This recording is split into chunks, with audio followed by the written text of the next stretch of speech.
afternoon. It's Friday, February 23rd. It's about 12:45 p.m. and Brenda and I are out taking an adventure. We're actually going to be visiting a very notorious location here. For all of you true crime aficionados, you may be familiar with a certain incident that happened here in Missouri. We're actually heading to Skidmore, Missouri, little town of Skidmore. Never been there before, but I've always wanted to visit. And as some of you may know, Skidmore was the location for a very notorious incident that happened back in 1981 involving one Ken McElroy, who was known as the town bully of Skidmore. And to make a long story short, Mr. McElroy was gunned down in broad daylight in the town square, basically in front of a little establishment there in the town of Skidmore. He was shot basically as he sat in his pickup truck, and by all accounts there were probably between 40 to 50 to maybe 60 individuals that were out and about in that and milling around in that particular area at that time, and no one saw a thing. Ken McElroy was gunned down as he sat in his pickup truck with his wife in the passenger seat. His wife was unharmed, but Ken was gunned down. He was hit, shot in the head, killed, and out of all the people that were in the vicinity at that particular time, 40, 50, 60 people, no one saw a thing. So there was an excellent book written about the incident, and there was also a made-for-TV television show made about that incident starring Brian Dennehy, and that was actually a really awesome performance by Mr. Dennehy, and it was called In Broad Daylight. And so we're going to be taking a little visit to Skidmore, Missouri, and we are heading there. We're only about maybe 7 or 8 miles away, actually 6 miles away, because the sign, so we're almost there.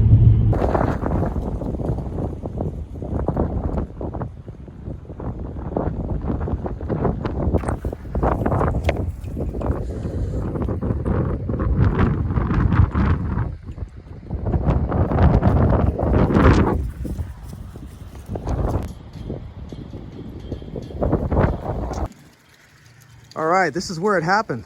This is the scene of Ken McElroy's demise back on July 10th, 1981. He was gunned down in broad daylight as he sat in his pickup truck right in front of this building. And this building back then was known as the D&G Tavern. It was basically the local watering hole for Skidmore, Missouri. But now, as you can see, it's pretty much an abandoned building, but it's still the same building, and this is where he was shot to death, basically, in the middle of Skidmore, Missouri, back on July 10, 1981. And by all accounts, there were approximately 40 to 50 to maybe 60 people that were milling around town in this immediate vicinity when the shots rang out. And of course, nobody saw a thing, right? Ken McElroy was murdered in broad daylight in front of numerous witnesses, and no one saw a thing. And just to give you a better view of the location, I mean, Skidmore is a very sleepy town, as you can see. I mean, the population is barely in the, I think it's maybe 200, between 200 and 300 people. It's a very, very small town, and there's not much going on, as you can see. I mean, it's very, very sparsely populated.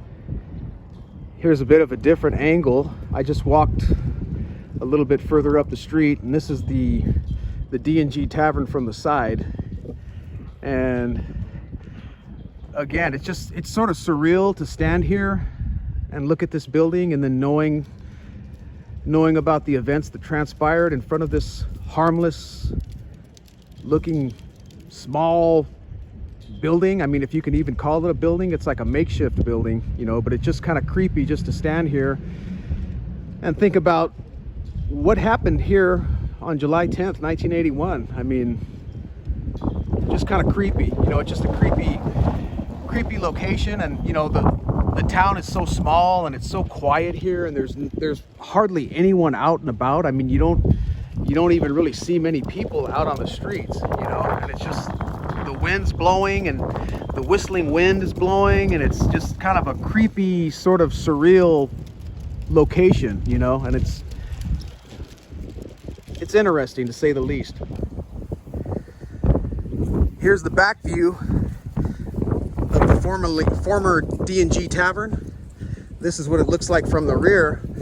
And what's interesting is, you know, I never realized how close this tavern was to basically the homes and neighborhoods, you know, because there's, as you can see, the neighborhood is basically right behind where the tavern is. You know, there's a house right here, you know, and there's a few other houses like right in the immediate vicinity, you know. So on the day of that shooting, I mean, there were undoubtedly countless people here, you know, people that lived here, and I'm assuming there were several people basically going about their daily lives at home, doing, you know, various activities. And then when the shooting and everything happened, I mean, obviously you had to hear it, and there were several shots that rang out. And again, there were, you know, 40, 50, maybe even 60 people out here on the main drag, you know, just sort of milling around. But then you have the neighborhood basically right in the back door, right out the back door of the tavern, you know. And I never realized that the neighborhood was so close to the scene of the shooting.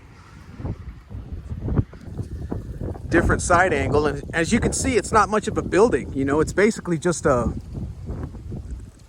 basically like a makeshift type of building, you know, but it stood the test of time, you know. I don't know exactly when this building was constructed, but it looks identical to the way it looked back in 1981. You know, I think it's been, maybe they added some paint, they kind of touched it up in a few areas, and maybe did a few little patches here and there, but it's essentially the same building. And, you know, another view of the building across the street. Most of these buildings are vacant. I mean, Brenda and I have been walking around town, and there's absolutely no sign of economic activity, basically. There's really no functioning store that we've encountered. You know, there's not even really a mini mart or a gas station or anything. I mean, it's kind of spooky. You know, this town is actually a little bit spooky. You know, it's hard to describe why. And I guess it's just because it's so isolated and it's so quiet. You know, I mean, it's like you're walking, I kind of feel like I'm in the middle of a Clint Eastwood movie, you know, at high noon, and you hear that little whistling sound, and, you know, there's going to be a duel. There's going to be a gunfight at high noon in the middle of the town square. That's sort of what it feels like here, you know. It's kind of nice. They have a little community center here right within walking distance of the tavern. You know, the D&G Tavern is right there, and they have a little community hall right here, which is kind of neat. They have a little blessing box here with some donated foodstuffs, so that's kind of neat. And it's now called Newton Hall, but I believe at the time of Ken McElroy's shooting, this was actually, I want to say it was like a VA, a Veteran of Foreign Affairs meeting hall, I want to believe. I'm not exactly sure on that. An old feed building that's no longer running. As most of the buildings in this town, they're all pretty much just shuttered up, and they're in a state of disrepair. But this at one time was a bustling feed store, and you can still see the Nutrina feed logo sign in the window. And again, it's all shut down, no activity. And this is basically downtown Skidmore, and then there again is the D&G Tavern on the left-hand side. So you can see proximally, you know, the proximal locations to the various sites here on the street, you know, the way everything is sort of articulated. And the little road heading east out of Skidmore. And he was basically parked there, and again, he was sitting in his Chevy Silverado pickup truck, and boom, boom, boom, boom. He was hit several times. He was hit by both .30 caliber shots and then also 22. And I believe the 22 shot was the one that actually killed him. He was hit in the head with a 22, but he was also hit by a .30, and the .30, I believe, sort of hit him in some non-lethal areas. And the bullet sort of traveled around and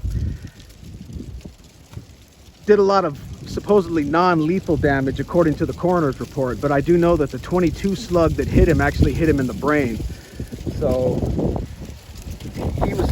that was the end of him, you know, obviously on that day. And Again, he was a well-known guy in this part of town. There was an excellent book written about the incident that transpired called In Broad Daylight.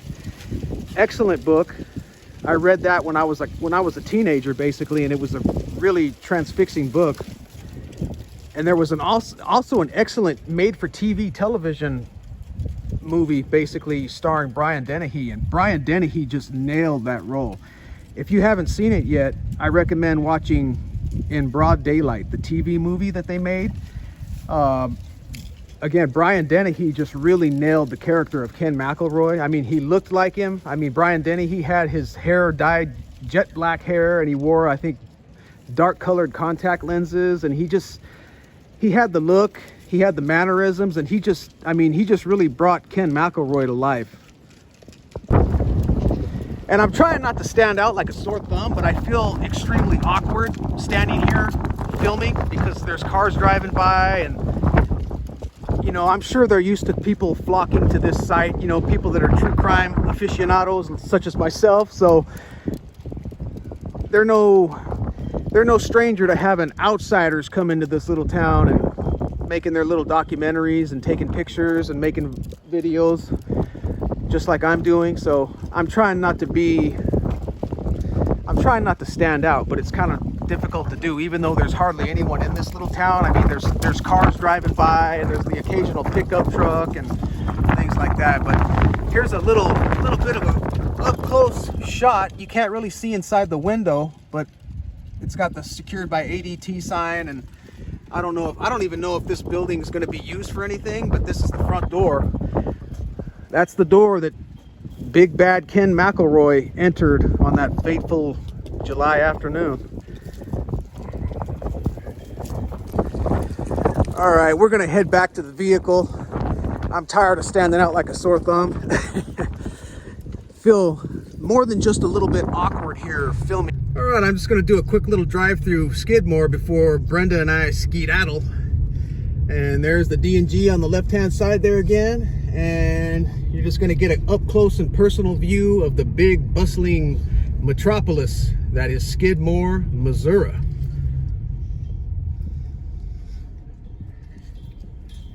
So this is basically the main drag here, you know. I'm assuming at one point in time there were, you know, actually a few businesses here up and running, but, you know, as you can see, there just is not much going on, you know. I mean, the town does have a certain quaintness to it, you know, because it's so small and it's quiet and it's rural, you know, and I'm sure it's peaceful as hell to live here, you know. I mean, a lot of the old farm homes that you have here, and it's, you know, there's a certain tranquility that's obviously apparent here.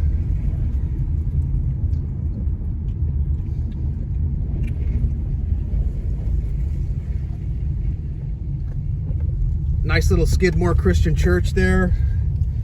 And again, just the nice little neighborhoods here, nice and peaceful, nice and quiet. Nice, well-maintained homes.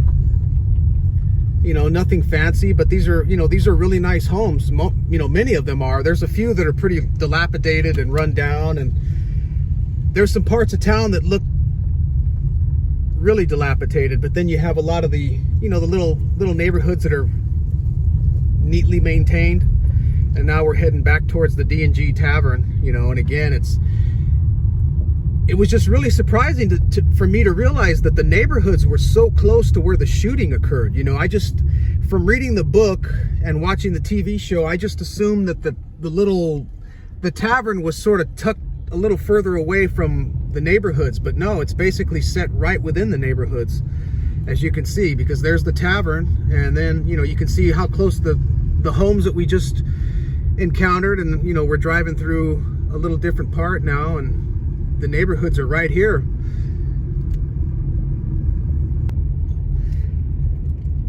And there is a pretty modern looking post office right here, as you can see. It looks fairly new. It's a nice modern looking post office, and you know, that's basically the most modern building that you see here in Skidmore. All these old nice farm homes and nice lots. This would be a nice place to retire, you know. anyone that wants to retire to a nice, peaceful, tranquil location, I mean, Skidmore, Missouri would fit that bill nicely. Of course, Brenda, my faithful companion here, she's on the lookout for any four-legged creatures that she can see, and she just saw one, obviously. And getting back to Ken McElroy, though, you know, obviously he was a bad dude. You know, I mean, if you believe all the stories written about Ken, and, you know, there were numerous stories as to how depraved he was as an individual. But, you know, obviously a lot of those stories, you know, you have to question whether they were completely true or whether some of them were embellished a little bit. I mean, you know, you never really know. So in order to kind of not be biased in favor of, you know, being against Ken McElroy, I mean, obviously none of us knew the man. You know, obviously here we're heading out of Skidmore too. I'm going to have to flip a U-turn. Let's head back into Skidmore. But, you know, yeah, none of us knew Ken McElroy, so we all, you know, all we have to go by are all the reports by people that knew him, law enforcement. So, you know, he was well known to law enforcement, you know, and he was obviously a bad dude, did some bad things, and he met a violent end, you know, so there you go.